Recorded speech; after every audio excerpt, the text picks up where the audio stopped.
Micro অবজারভাররা শুধুমাত্র সিদ্ধান্ত নিতে সহযোগিতা করবে, চূড়ান্ত সিদ্ধান্ত নেবেন ইআরওই। মাইক্রো অবজারভাররা শুধুমাত্র সিদ্ধান্ত নিতে সহযোগিতা করবে, কিন্তু চূড়ান্ত সিদ্ধান্ত নেবেন ইআরওই। চূড়ান্ত ভোটার তালিকা 1 সপ্তাহ অতিরিক্ত বাড়ানোর নির্দেশ। মমতা বন্দ্যোপাধ্যায় করা এসআইআর মামলার শুনানি এবং সেখানে একের পর এক নির্দেশ সুপ্রিম কোর্টে। খেয়ে যে লাথি ল্যাং ভেঙে ওই গেল ঠ্যাং, ভাঙলো মাথায় তোমার বেল, ও চাদুরে দেখলে কেমন তুমি খেল। হ্যাঁ, আজ মমতা বন্দ্যোপাধ্যায়ের করা এসআইআর মামলায় সুপ্রিম কোর্টে নির্বাচন কমিশনের অবস্থা মনে হয় ওই অন্যায় অবিচারের মহেশ মান্নার মতোই।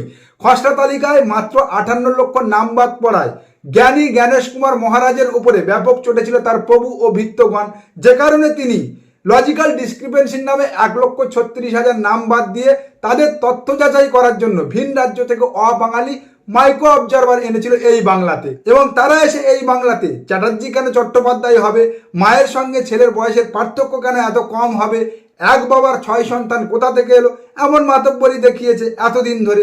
আর আজ মহামান্য সুপ্রিম কোর্টের প্রধান বিচারপতি তাদের সেই মাতব্বরি কেবল বন্ধ করলেন না, তাদের হাত থেকে সিদ্ধান্ত নেওয়ার সমস্ত ক্ষমতা কেড়ে নিয়ে, সমস্ত ক্ষমতা খর্ব করে তা তুলে দিলেন রাজ্য সরকারের দেয়া ইআরওদের হাতে। We are trying to draw your lordship's attention. If you people will not maintain discipline, then you must know the nature of your Chief Justice. I will throw out all the matters, will adjourn the cases and will stop the hearing. If this is the way of you people. Interrupting. We are hearing counsel, we are starting the argument, somebody speaking like this. Is it the way to argue in court? Are you sitting in a grain market or you are in court number 1? गजब बेइज्जती है।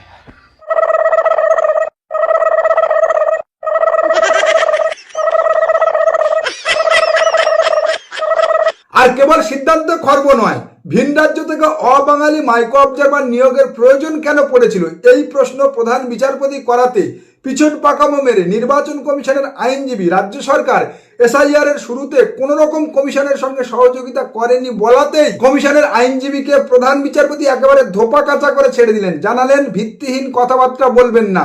85,000 BLO, 8,500 এইআরও, 294 জন ERO, সবই তো রাজ্য সরকারের কর্মী, সবই তো রাজ্য সরকার দিয়েছে। এবং অতিরিক্ত বিএলও, ডিইও, এইআরও রাজ্য সরকার দিয়েছে, তাও তো তথ্যে দেখা যাচ্ছে। তাহলে কি এই রাজ্য সরকার যে তথ্য বর্তমানে কোর্টের কাছে দিয়েছে, সুপ্রিম কোর্টের কাছে, আপনি কি সেই তথ্য বা পরিসংখ্যানকে সরাসরি চ্যালেঞ্জ করছেন? ব্যাস, সরি মাই লট, অর্থাৎ দড়ি শেষ। আর হবে নাই বা কেন? এই রাজ্যের এক সবজান্তা গামছাওয়ালার দেয়া ওই রাজ্য সরকার ডাটা এন্ট্রি অপারেটর দেয়নি, অর্থাৎ রাজ্য সরকার নির্বাচন কমিশনের সঙ্গে কোনো রকম সহযোগিতা করেনি। এই তথ্য নিয়ে যদি সুপ্রিম কোর্টে দাঁড়ায় নির্বাচন কমিশনের আইনজীবী, তাহলে তো তাদের কপালে ঘাড় ধাক্কাই অনিবার্য। যে রাস্তাটা তৃণমূল কংগ্রেস এবং তার নেত্রী কলকাতাতে সুপ্রিম কোর্টে খুলে দিলেন, তার ফলে ফাইনাল ভোটার লিস্ট পরে সন্দেহজনক অবৈধ অনুপ্রবেশকারী, মূলত বাংলাদেশি মুসলিম এবং রোহিঙ্গা, এদের নাম যদি ভোটার তালিকায় থেকে যায় মমতা বন্দ্যোপাধ্যায়ের কথায় বা নন্দিনী চক্রবর্তীর কথায় বা আইপ্যাকের বুদ্ধিতে, তাহলে ইআরওদের কপালেও ভবিষ্যতে কিন্তু দুঃখ রয়েছে। अच्छा, ইআরওরা যদি ভুয়া নাম রেখে দেয়, আমাদের কাছে যদি তথ্য থাকে, আমরা ডিইওর কাছে আপিল করতে পারবো, অর্থাৎ district electoral role registration officer মানে ডিএম, এবং ডিএম যদি আবার গভর্নর হস্তক্ষেপে আমাদের বক্তব্য না নেন, ভাইট করে, আমরা কিন্তু ফাইনালি সিওর কাছে আসতে পারবো, এবং সিও যদি রিজেক্ট করে তখন আমরা কোর্টেও যেতে পারবো। হ্যাঁ, উনি এখন ইআরওদের হুঁশিয়ারি দিচ্ছেন, যদি রোহিঙ্গা ভোটার থেকে যায় বা ভুয়ো ভোটার থেকে যায়, তাহলে আগামী দিনে কোথায় যাবেন, কি করবেন, সেই সমস্ত গল্প শোনাচ্ছেন। কিন্তু উনি এটা বলছেন না যে ওনাদের কথায় নির্বাচন কমিশন ভিন রাজ্য থেকে অবাঙালি মাইক্রো অবজারভার নিয়ে এসে লজিক্যাল ডিসক্রিপেন্সির নামে এই রাজ্যে পিছিয়ে পড়া দলিত, আদিবাসী ও সংখ্যালঘু সম্প্রদায়ের নাম কেটে ওনাদের দেয়া যে 1.5 কোটি টার্গেট পূরণ করতে চেয়েছিল, সেই খেলায় আজ নির্বাচন কমিশন সুপ্রিম কোর্টে কানমোলা খেয়েছে। দেখুন, এসআইআর এর কাজে হস্তক্ষেপ করা যাবে না বা বাধা দেওয়া যাবে না বলার সঙ্গে সঙ্গে আজ সুপ্রিম কোর্টের প্রধান বিচারপতি যে নির্দেশগুলো দিয়েছে, তাতে আশা করি ভারতীয় জনতা পার্টি, এই জ্ঞানী জ্ঞানেশ কুমার ও আমাদের রাজ্যের জ্ঞানগর্ব অধিকারী মশাইরা মিলে যে চক্রান্ত শুরু করেছিল এই বাংলাতে, তাতে বস্তা বস্তা না টন টন গ্যামাক্সিন পড়ে গিয়েছে। সমস্ত ক্ষমতা চলে গিয়েছে ইআরওদের হাতে, অর্থাৎ রাজ্য সরকারের ডিএমদের হাতে। আর নির্বাচন কমিশনের আনা মাইক্রো অবজারভারদের বর্তমান কাজ কেবল অবজারভেশন, অর্থাৎ গোদা বাংলায় বললে বসে বসে দেখা। অর্থাৎ সব মিলিয়ে বর্তমানে ভারতীয় জনতা পার্টির কাছে এসআইআর আঙুল ফুলে কলা গাছ। বাংলার মুখ্যমন্ত্রী তিনি সুপ্রিম কোর্টে গিয়ে দাঁড়িয়ে কথা বলেছেন, তিনি নিজে তো এমনিতে অ্যাডভোকেটই, হ্যাঁ ঠিক আছে, তিনি মুখ্যমন্ত্রী এবং অ্যাডভোকেট দুটোই, কিন্তু তিনি কোর্টে দাঁড়িয়ে বলছেন আমি মুখ্যমন্ত্রী হিসেবে আসিনি, আমি অ্যাডভোকেট হিসেবে এসেছি। প্রচারে মুখ্যমন্ত্রীর কথাই সেখানে এসছে, ভালোই তো, তিনি গেছেন, মূল সমস্যাগুলো 6-7টা পয়েন্টে তিনি তুলে ধরেছেন। আগামীকাল সোমবার প্রাথমিক শুনানির পর তারা কালকে আরেকবার সেখানে শুনবেন। আমরা দেখি, অপেক্ষা করে দেখি।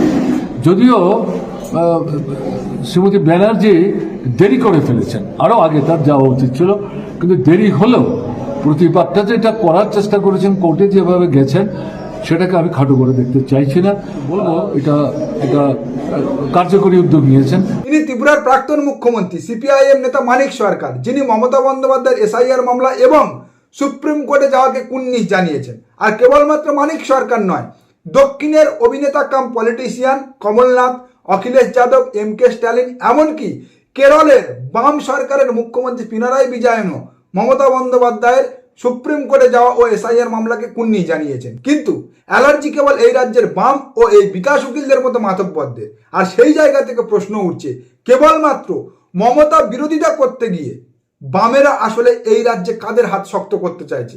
যেখানে তারা খেটে খাওয়া মেহনতি মানুষের কথা বলে, সেখানে তো আজ মমতা বন্দ্যোপাধ্যায় সেই পিছিয়ে পড়া দলিত, আদিবাসী, সংখ্যালঘু মানুষের ভোট রক্ষার লড়াই লড়ছে সুপ্রিম কোর্টে। আর ঠিক সেই জায়গা থেকে মমতা বন্দ্যোপাধ্যায়ের পাশে দাঁড়ানোর পরিবর্তে আজকের এই রাজ্যের বাম ও এই বিকাশ রঞ্জন ভট্টাচার্যের মতো দালাল উকিলরা মমতা বন্দ্যোপাধ্যায় দিল্লিতে রাষ্ট্রপতি শাসন চাইতে গিয়েছে, সুপ্রিম কোর্টে নাটক করছে বলে যে নক্কারজনক ভূমিকাটা রাখলেন, তা কি ঘুরপথে এই রাজ্যে ভারতীয় জনতা পার্টির হাত শক্ত করা নয়?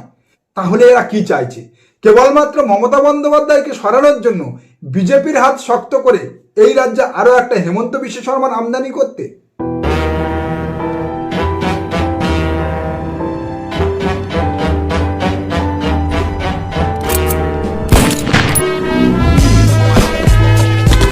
আশা করি এই ভিডিও সম্পর্কে নতুন করে বলতে হবে না। গতকাল বিজেপির আসাম প্রদেশ অফিসিয়াল হ্যান্ডেল থেকে পাবলিশ হয়েছে এই ভিডিও, যেখানে দেখা যাচ্ছে বিজেপির আসামের মুখ্যমন্ত্রী হেমন্ত বিশ্ব শর্মা বন্দুক তাক করছে, নিশানা তাক করছে, এবং তার ছোড়া গুলি গিয়ে মুসলমানদের গায়ে লাগছে। ভাবুন তাহলে, একজন সিটিং চিফ মিনিস্টার বন্দুক তাক করে একটা সম্প্রদায়কে, এই দেশের তার রাজ্যের একটা সম্প্রদায়কে ইঙ্গিত করছে। কিসের ইঙ্গিত? কি চাইছে? সরাসরি জেনোসাইড? সরাসরি একটা চিফ মিনিস্টার হয়ে জেনোসাইডের ইঙ্গিত দিচ্ছে। ভারতীয় জনতা পার্টির মুখে কুলুপ এঁটে আছে। ভারতীয় জনতা পার্টির অফিসিয়াল হ্যান্ডেল থেকে তা প্রকাশ হয়েছে, যা নিয়ে গোটা দেশ জুড়ে নয়, গোটা বিশ্ব জুড়ে সমালোচনার ঝড় উঠেছে। কি চাইছে এই ভারতীয় জনতা পার্টি? এই দেশের সংবিধান পরিবর্তন করতে, আরএসএস এর মত অনুযায়ী হিন্দু রাষ্ট্র গঠন করতে, হিন্দু রাষ্ট্র তৈরি করতে। হ্যাঁ, আর একবার ক্ষমতায় এলে নরেন্দ্র মোদী সরকার তাই করবে, হিন্দু রাষ্ট্রই গঠন করবে, এবং সেদিনকে তাক করে করে মুসলমানদের মানবে, যেমন হিটলার মেরেছিল ইহুদিদের। ভাবুন, এই রাজ্যের মুসলমানরাও একটু ভাবুন। 35% হওয়ার পরেও আসামের মুসলমানরা শঙ্কায় দিন কাটাচ্ছে। হেমন্ত বিশ্ব শর্মা কদিন আগে বলেছিল মুসলমান মিয়াদের হ্যাকেল করতে, হয়রানি করতে, সে ভিডিও আপনারা দেখেছেন। আর বর্তমানে তিনি বন্দুক তাক করছেন। কিন্তু 35% হওয়ার পরেও কিছু করার নেই, কারণ 10 বছর আগে এই আসামের মুসলমান সম্প্রদায় জাতের নামে, জাতির নামে জাত ভাইয়ের খোলা রাজনৈতিক দলকে ভোট দিয়ে নিজেদের ভোট ভাগ করে ভারতীয় জনতা পার্টিকে ক্ষমতায় এনেছিল নিজেদের অজান্তে। আর সেই ভুলটা যদি এই পশ্চিম বাংলার সংখ্যালঘু মুসলমান সম্প্রদায়েরা আগামী দিনে করে, হ্যাঁ, তাহলে আগামী দিনে এই হেমন্ত বিশ্ব শর্মার হাতে যে বন্দুকটা দেখা পাচ্ছেন, যে ছবিটা দেখছেন, সেই ছবিটা এই বাংলায় শুভেন্দু অধিকারীর হাতে দেখবেন। তাই বাংলার মুসলমান সম্প্রদায় ভাইদের উদ্দেশ্যে একটাই কথা বলার, আসাম, উত্তরপ্রদেশ থেকে একটু শিক্ষা নিন। জাতের নামে জাত ভাইয়ের খোলা দলকে ভোট দিয়ে তাদের উস্কানি ও তাদের প্ররোচনাতে নিজেদের ভোট ভাগ করে ভারতীয় জনতা পার্টিকে ঘুরপথে এই রাজ্যে ক্ষমতায় আনবেন না। আর যাই করুন না কেন, ভারতীয় জনতা পার্টি যদি একবার এই রাজ্যে ক্ষমতায় আসে, তাহলে আজকের উত্তরপ্রদেশের মুসলমান সম্প্রদায়ের যে অবস্থা হয়েছে, অসমের মুসলমান সম্প্রদায়ের যে অবস্থা হয়েছে, অসমের মুসলমান সম্প্রদায়কে সরকার পক্ষ ঘোষিতভাবে যেভাবে হয়রানি করার জন্য প্ররোচনা দিচ্ছে, সেই অবস্থা এই বাংলার মাটিতে দেখতে পাবেন। সেই চিত্র এই বাংলার মাটি থেকে উঠে আসবে। নমস্কার, আজকের প্রতিবেদন এখানে শেষ করলাম। দেখা হচ্ছে আগামী কোনো প্রতিবেদনে। আমাদের প্রতিবেদন সম্পর্কে আপনাদের মতামত অবশ্যই জানান আমাদের কমেন্ট সেকশনে। সবাই ভালো থাকবেন।